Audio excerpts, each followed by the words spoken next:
کشمیری عوام 10 لاکھ سے زائد بھارتی فوجیوں کی طرف سے پیدا کردہ سنگین صورتحال میں زندگی گزار رہے ہیں۔ آرٹیکل 370 اور 35A کی منسوخی کے بعد سے مقبوضہ جموں کشمیر میں انسانی حقوق کی سنگین خلاف ورزیوں میں کئی گنا اضافہ ہوا ہے۔ مودی نے مقبوضہ کشمیر کو ایک کھلی جیل میں تبدیل کر کے یہاں بسنے والے انسانوں کو بنیادی انسانی حقوق سے بھی محروم کیا ہے۔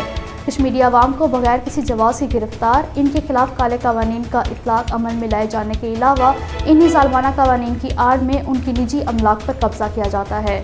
1 جنوری کی شام ڈانگری راجوری میں نامعلوم افراد کے ہاتھوں 4 افراد ہلاک اور 6 دیگر زخمی ہوئے، جبکہ 2 جنوری کی صبح ایک دھماکے میں 2 بچے ہلاک اور 9 زخمی ہوئے تھے، جس کے بعد سے بھارتی فوجیوں کی طرف سے راجوری کے 1 درجن دیہات میں 7 روز قبل شروع کیا گیا آپریشن جاری ہے۔ آپریشن کے دوران ایک نائب سرپنچ خاتون سمیت 1 درجن افراد کو گرفتار کیا گیا۔ گزشتہ صبح اعظم آباد منڈی پنچ میں تلاشی آپریشن کے دوران لوگوں کو ہراساں کیا گیا۔ S S P Rajouri Aslam نے اعتراف کیا ہے کہ پولیس ضلع میں VDC اہلکاروں کو مضبوط بنانے کے لیے بڑے پیمانے پر ایک مشق کر رہی ہے۔ سینکڑوں VDC ممبران کو ہتھیاروں کی ٹریننگ کے علاوہ نیا گولہ بارود فراہم کیا گیا ہے۔ سینئر حریت رہنما میر وائز عمر فاروق کو گزشتہ روز پھر ایک بار نماز جمعہ کی ادائیگی سے محروم رکھا گیا۔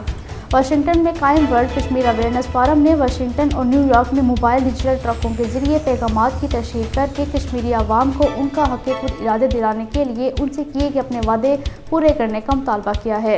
ڈیجیٹل ٹرکوں کی الیکٹرانک اسکرینوں پر اقوام متحدہ مسئلہ کشمیر پر اپنی قراردادوں پر عمل درآمد کرنے کا پابند ہے۔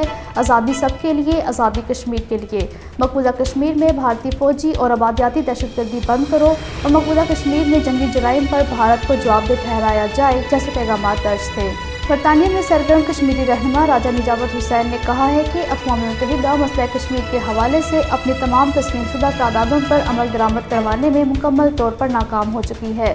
البتہ کشمیری عوام نے اپنا بنیادی حق خود ارادیت حاصل کرنے کا تہیہ کر رکھا ہے۔ شوری زدہ بھارتی ریاست ناگالینڈ میں ایک سڑک حادثے میں بھارتی BSF کے 3 درجن سے زائد اہلکار زخمی ہو گئے۔